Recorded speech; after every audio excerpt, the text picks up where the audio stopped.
Muy buenos días y bienvenidos a una nueva rueda de prensa de la sección oficial del Festival de San Sebastián.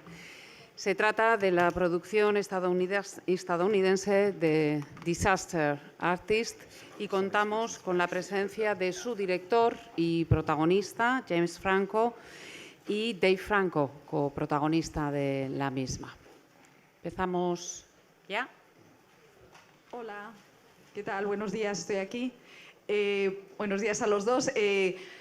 Quería que, no sé, que elaboraran un poco el tema de la fascinación por el fracaso. Porque vivimos en la sociedad desea el éxito, pero el público aprecia mucho el fracaso. We are talking about failure. So the audience, we are taught to appreciate, to desire success, but now the audiences all over the world are fascinated with failure. And I'd like you to elaborate on that. Thank you. Yeah, so basically she's saying our society says value success, but also it seems that they're very fascinated with failure, and that's certainly what one of the big themes of our movie.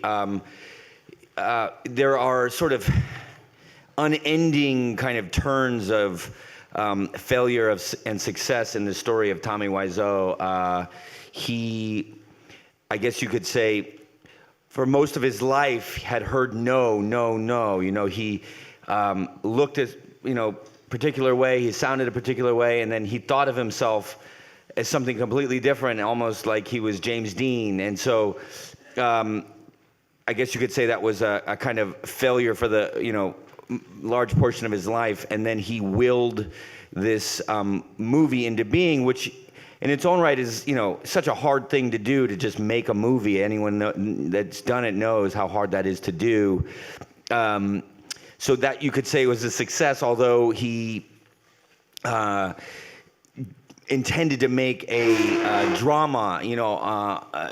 He wrote the copy on the original poster, a Tennessee Williams level drama, which, nobody read it like that from the premiere on. And but somehow he had the kind of wherewithal to then put it into these midnight screenings. Well, that's after he did he kept it in theaters on his own dime for 2 weeks to qualify for the Academy Awards. It didn't happen. And then he put it in these theaters to play at midnight, and then it slowly caught on and became a success in its own right. And then the weird thing after that is he suddenly became this other figure. He became the Tommy that he thought everybody wanted him to be, this funny, wacky Tommy, where when he made the movie, he actually put his whole heart and soul into it. And so now I think he could never repeat The Room, because now he's trying to be funny, whereas when he made The Room, he was deadly earnest. I think, your question, I think there's something really in that aspect of it, where when I first read the book, The Disaster Artist, about the making of this crazy movie, what I saw was a Hollywood story, a crazy Hollywood story, because, Tommy's way of doing things was so insane. But underneath it, it was very universal. And I think, because everybody that has tried to make it in Hollywood, or anyone that has a dream, can, I think, relate to a certain extent to Tommy's struggle. And if you're an artist and you're trying to go into a creative field, you're going to hear no, no, no. Hardly ever do you hear the Lana Turner story of being plucked out of obscurity and, put into the movies. Like, it just doesn't work that way. So if you really want to be a creative person, you have to really fight for it. And I think people relate to that. And, there are so many bad movies in the history of cinema that we will never watch again, but people keep watching The Room, and I think one of the main reasons for that is because Tommy put so much of his heart and soul into it. So it's a very particular kind of failure, and on the other hand, maybe it isn't a failure. You know, we're still watching it 14 years later. After a while, you have to start calling it a success. I agree. We're done, right?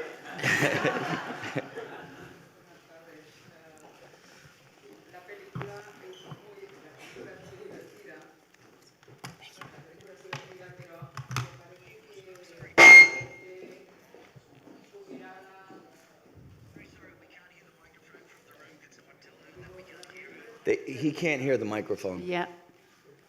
Doesn't work. Otro micrófono, por favor. Le acercamos. All right. I think we're good. Yeah. Okay.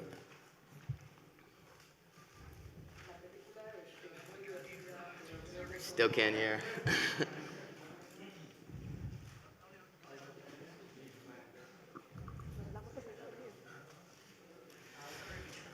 The disaster ¿Lo press intentas? conference.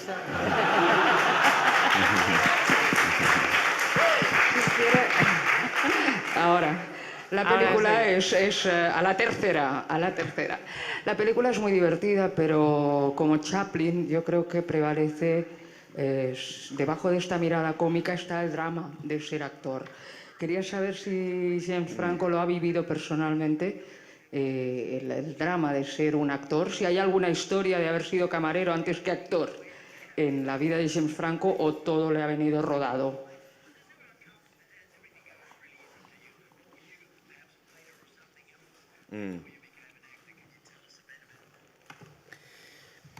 Yeah, I mean, you can speak to this too, but one of the things that really drew us to this was a what's going on here?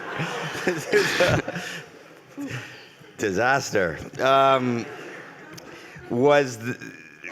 That we could relate to this, you know, that I had struggled, you know, I worked at McDonald's, you know, when I went to Los Angeles to go to UCLA. I was a literature major and I dropped out after a year, and because I wanted to be an actor, and my parents said, well, then you have to support yourself, and I couldn't get a regular waiting job because I didn't have any work experience, and all the other actors took up all the best waiting jobs, and so somebody said to me, are you too good to work at McDonald's?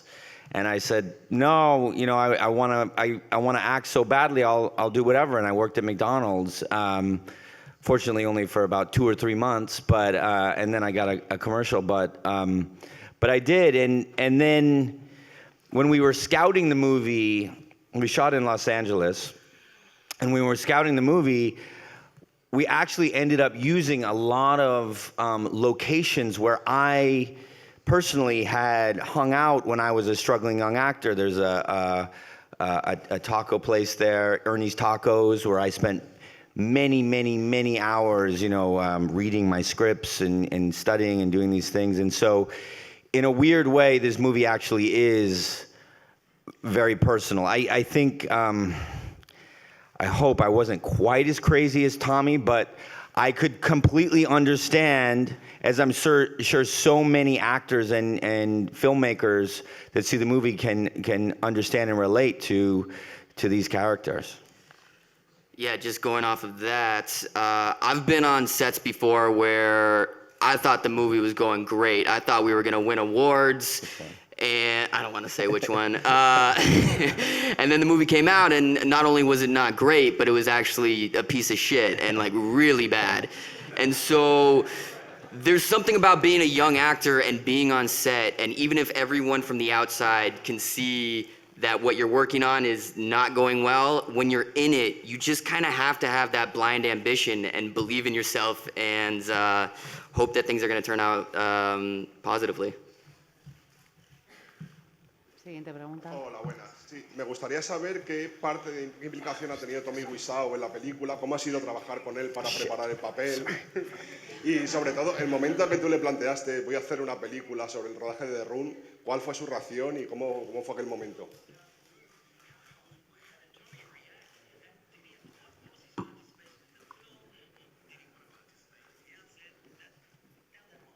Yeah. Let me just take my jacket off. It's so fucking.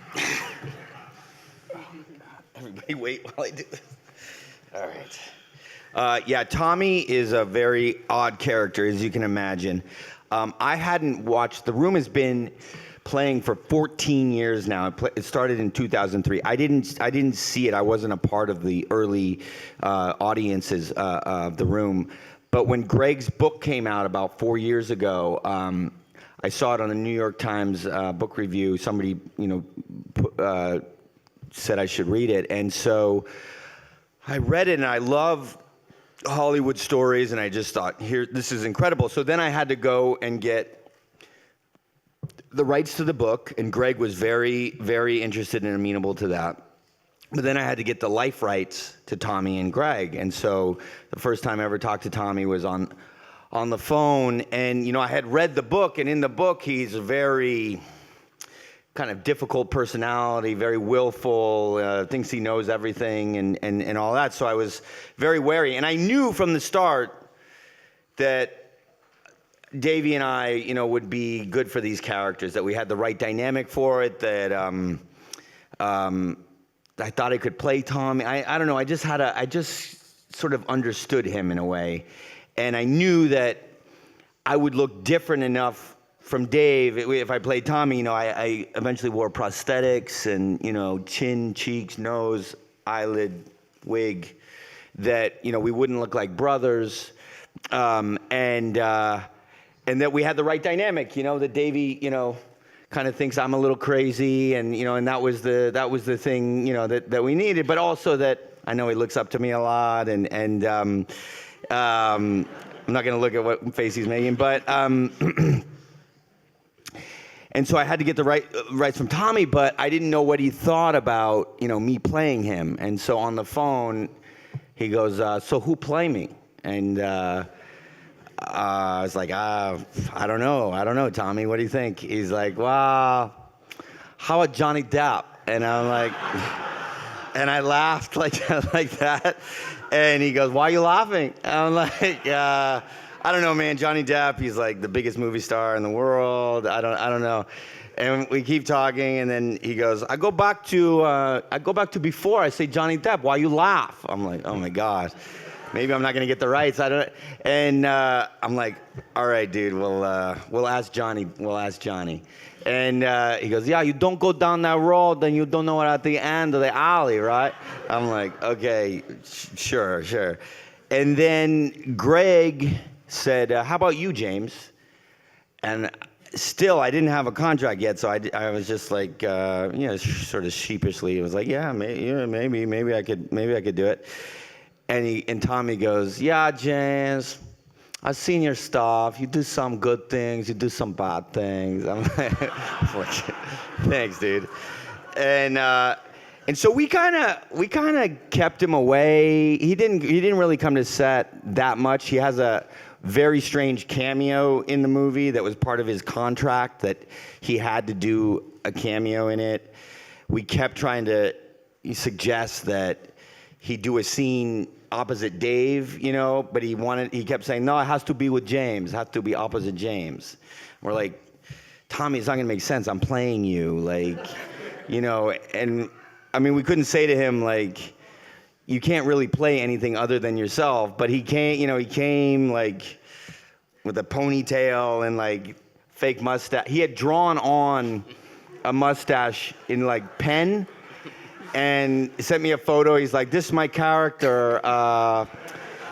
If you like mustache, I draw it on better when we do the shoot. And I'm like, we'll get you a fake mustache, dude. So he disguised himself as much as he could. He had a ponytail and a mustache. But it's still like sound like this, right? Like a New Orleans guy, all-American guy. And that was sort of my first real interaction with him when he came to set. And then finally, after we made the movie, we screened it.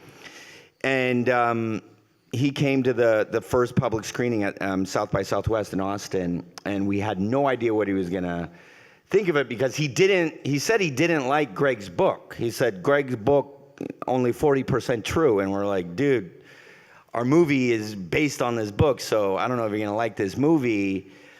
And the whole screening, we kept looking at him, like trying to gauge his reaction, and I couldn't tell. And finally, after it was all over, I mean, it was, the audience loved it. They gave him a standing ovation, just like in the movie. And I went backstage and I was like, so Tommy, what'd you think? And he's like, wow. I approve 99.9%, right? And then I said, and he'll deny this now. He denies it. I swear on our mother that this is what he said. I was like, so what the 0.1% that you didn't like? And you'd think he'd be like, well, that didn't happen like that, or I didn't do that, or whatever. He said, well, I think you should check the lighting in the beginning of the movie. It's not so good. I'm like, really? Thanks. I'll look at the room for some pointers. Hello. Hi. Can you hear me? Yeah. So what do you guys think the first time you watched The Room? And how many times have you watched it? So the first time I watched it was after he called me and told me that we are definitely doing this project. And so I was in a hotel room by myself, and that's not the way to watch this movie for the first time. You need people to turn to and be like, what the hell is going on? So I finished that viewing and just felt very unsettled and not really knowing how to feel. And then quickly thereafter, I went to one of the midnight screenings where people are going crazy. What's that? Did you laugh at all? While I was watching it, you're like, what? I didn't know what to do. I was just like, there's another sex scene? There's been like 3 sex scenes within the first 10 minutes. So I went to one of these midnight screenings where everyone goes crazy, and I immediately understood the cult following. And since then, I've seen the movie probably 25 times, more than any other movie I've ever seen, which is...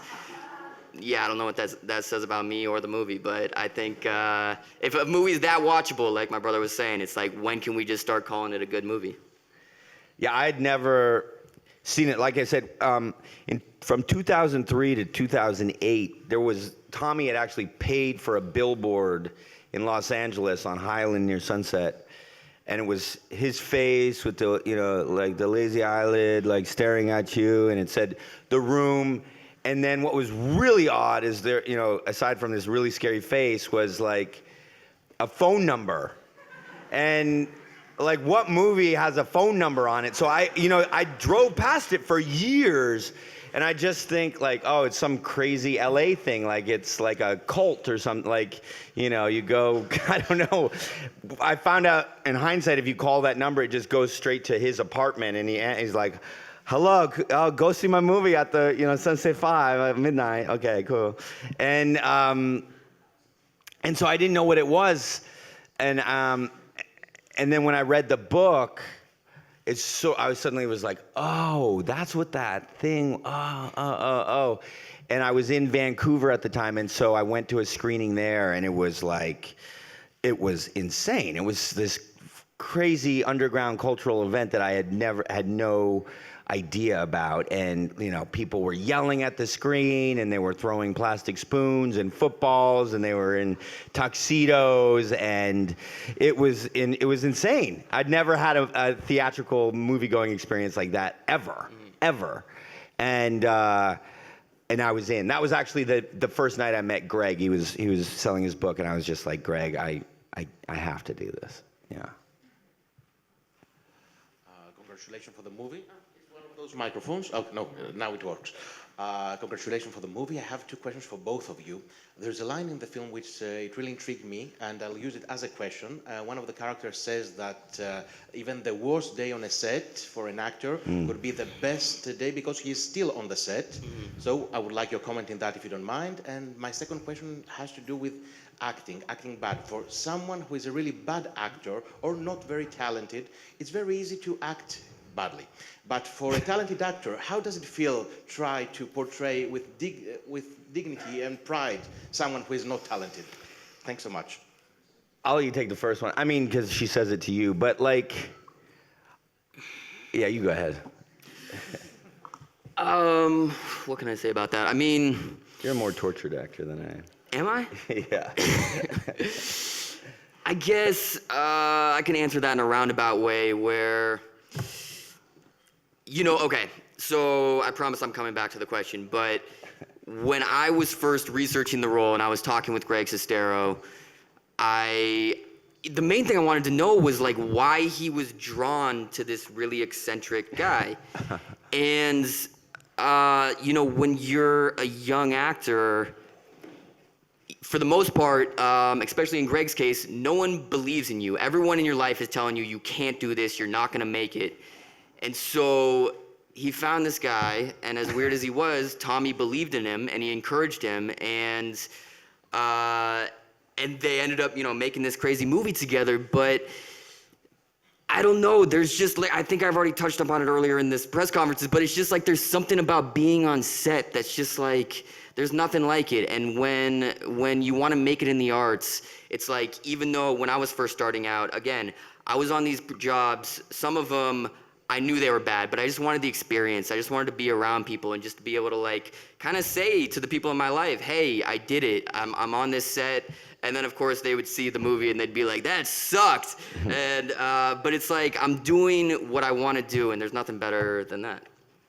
I think also with that line, we needed to sort of understand for ourselves, like, why would these people, you know, continue to go through this maddening experience with this madman, you know, day after day, even after like subjecting them to these like horrible sex scenes, or, you know, not giving them water and they're like actually passing out on set. Why would they continue to do that? And there is something so seductive and so great about being on a movie set. Now, that being said, yeah, I've had horrible experiences. I don't know if every day on every movie set is better than any other day, but there is something in general about getting to tell stories in such a way, getting to sort of live in these imaginary worlds, that is really seductive. And, you know, for me, yeah, I'm incredibly grateful that I get to do that as a living, you know, and,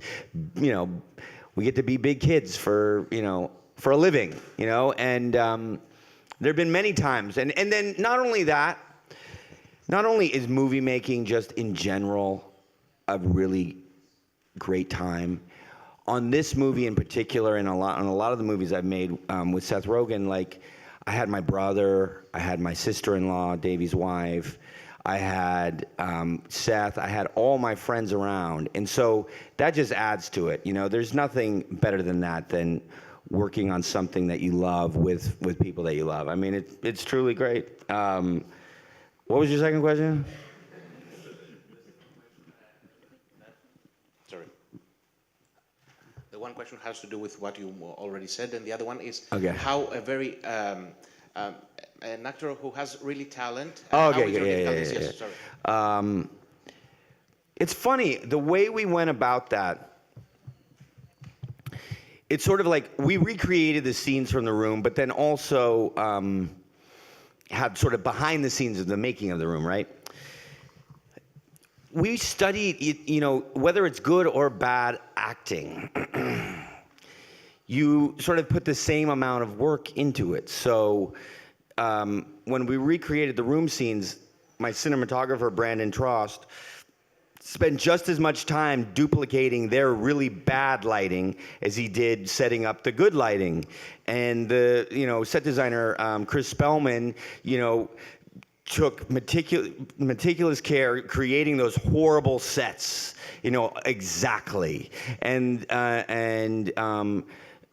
Brenda, you know, the costume designer, did as, you know, look for the exact pieces, you know, to match their wardrobe and all that. And everybody put that care. And then the actors, we'd watch those scenes, you know, shot by shot to get the exact rhythms and that kind of thing. And so that's just replicating the scenes, but it gives you the idea, the sense of like, oh, whether you're imitating somebody doing something good or something bad, it's like you have to capture it. And there's, you know, and then the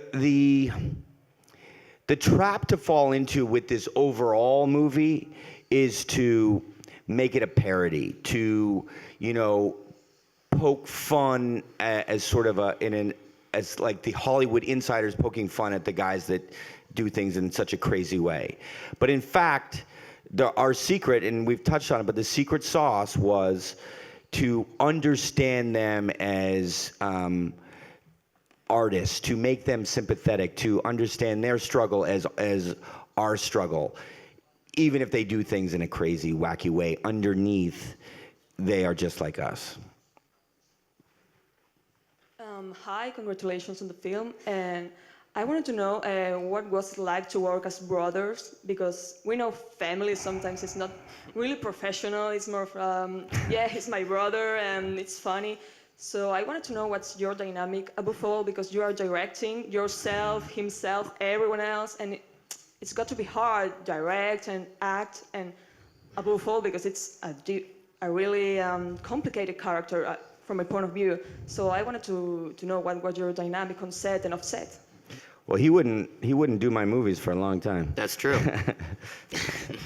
Wasn't until this one. But we have a great time working together. We have very similar sensibilities, and we're both attracted to projects that are at least trying to do something different, that are maybe a little bit outside the box, and this one definitely falls into that category. And then him as a director, he's a really great actor's director, and he spends a lot of time casting his roles. And then once he does that, he really encourages the actors to trust their instincts, and he's pretty hands-off and also very collaborative. He doesn't have an ego, and he really just wants to work with you and find the character with you, and as opposed to like trying to enforce something on you that doesn't feel natural to who you are. And so I don't know, I hope we get to work together forever. And like as an actor, when you're working with family and friends, it's a lot easier, and it makes me look better, because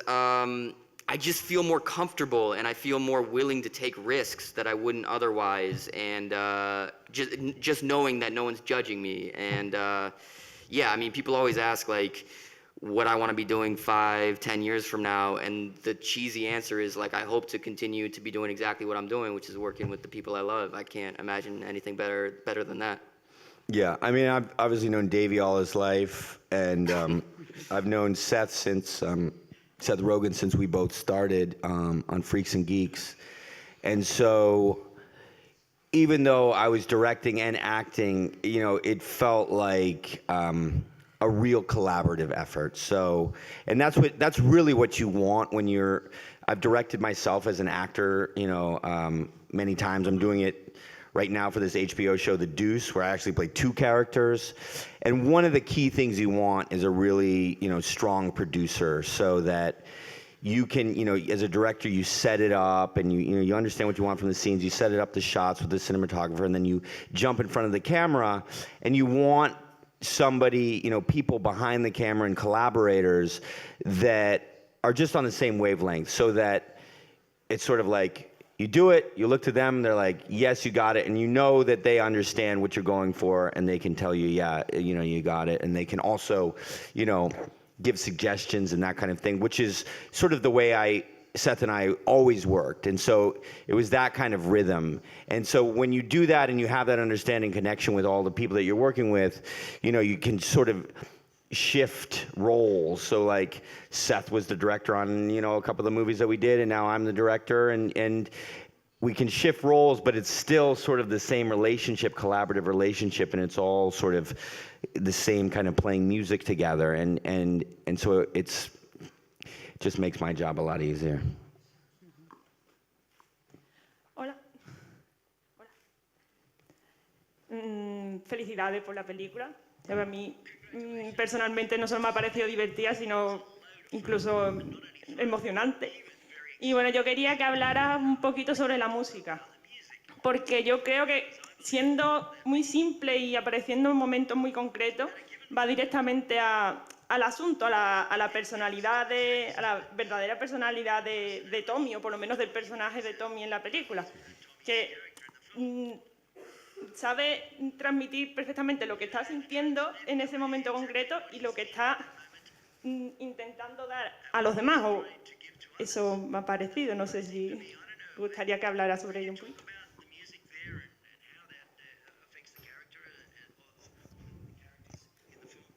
Just the music throughout, music in general? In general, or... Yeah. or incidental music, instrumental music. Oh, Score. okay. The score. Yeah, I mean, well, I was going to talk about this. I did want to talk about our 90s songs and soundtrack, but I'll talk about them for a second. Like, It Takes Two, or we used Marky Mark and the Funky Bunch, I think, and The Rhythm of the Night, and Rick Astley, and we, in a way, all those songs were thematically,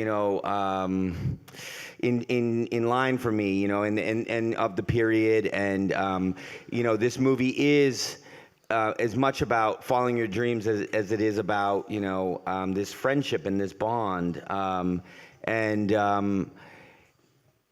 then as far as the score goes, it was tricky because the tone of this movie is really tricky.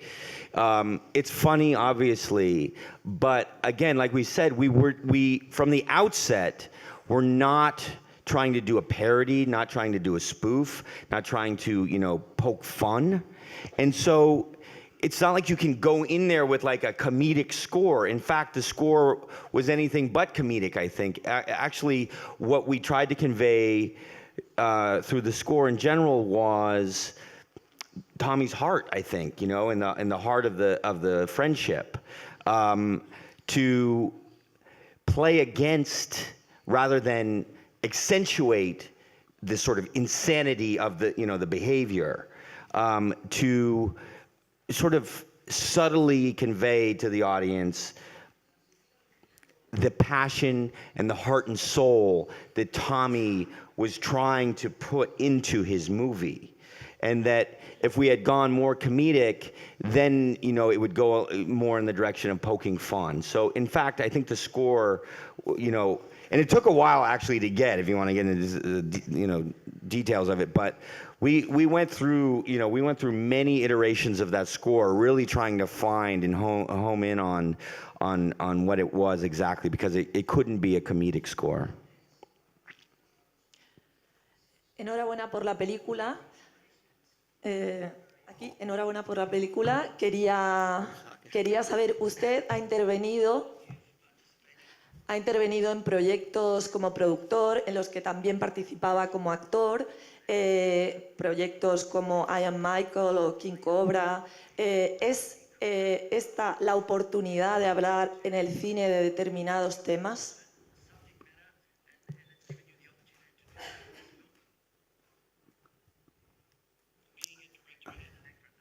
¿Es la única oportunidad ser productor para hablar en el cine de determinados temas?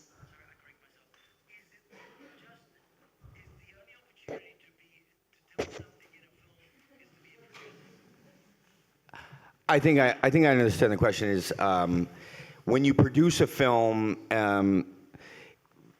you have more control over the subject matter, and you can sort of create projects that are much more in line with your vision and subjects that you want to talk about, I think. And definitely, I mean, it's one of the stories of this movie, in fact, where Tommy and Greg come to Hollywood and they try and make it the traditional way. They go on auditions and they're rejected. They say, you don't fit the mold, you don't, or you're not good enough or whatever. So in a way, it's the very story of our movie, where in order to get their vision across, their movie made, they have to produce it and direct it themselves.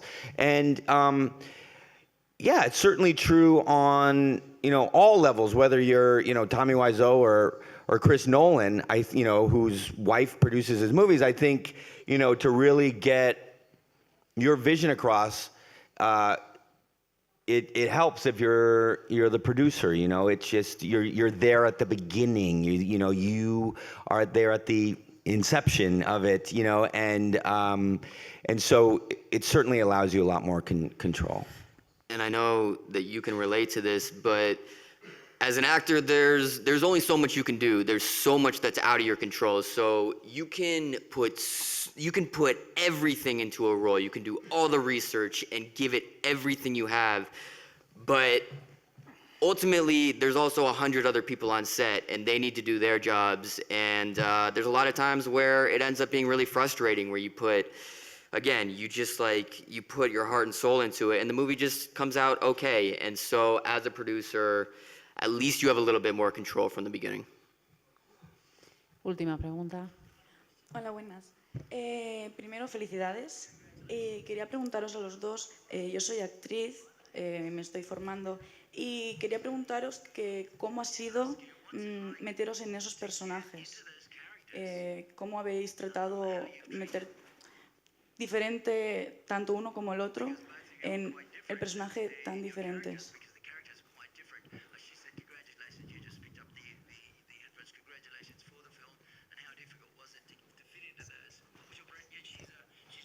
Yeah, got it. So I've played a lot of characters that are based on real people, and I think the very first one I did based on a real person was I played James Dean, the actor. And in fact, it might have been one of the very reasons, or the maybe even the biggest reason that Tommy wanted me to play him, is because Tommy, I'm just trying to show you what I do with my phone. Do you have your phone? I don't know. I was just thinking, where did I put my phone? Tommy is the biggest James Dean fan, and of course, put the most famous James Dean quote from Rebel Without a Cause in his movie, "You're tearing me apart, Lisa," and so when I played James Dean, I learned on that project, when you're playing someone, especially who is so recognizable, that where the surface behavior is known, and you can go and watch his movies and see it, that the surface behavior and the way he sounds, the way he moves is incredibly important. But if you only have that, if you only get that down, then it just becomes a sketch. It becomes something you do on Saturday Night Live, to poke fun at. So the other ingredient you need the inner life, and you need to understand what's motivating it, and you really, that's where you go deep, and that's what will take it out of caricature and into a full three-dimensional performance. And so I just had to, I read, the book was a great resource for me, and I got a real sense of Tommy. I felt like talking to Tommy himself wouldn't be that helpful, because let's face it, he thinks he's James Dean, and he looks, I don't know, not like James Dean, and so he would give me a whole sort of misdirected account of himself. But from Greg, his best friend and longest friend, and the person that knows him the most intimately in this entire world, I got a very clear picture of someone who is striving so hard and striving to be something, and in his own way, kind of like James Dean. So Greg obviously isn't quite as much of a specific character as Tommy Wiseau, but that being said, I sat with Greg a lot before we started filming, and as opposed to I guess trying to capture the cadence in which he talks, because again, it's not that specific, I tried to just kind of capture his essence, which I think was really important, because as an audience, when you're watching this movie, you need to understand why Greg is so drawn to this crazy person, and why he's so sympathetic to him. And so I just kind of tried to infuse this this inherent sweetness that Greg has, and again, almost his just how naive he is, where what he got from Tommy for the most part was support. And again, I feel like we keep coming back to this, but as an actor, just to have good time for a voice crack.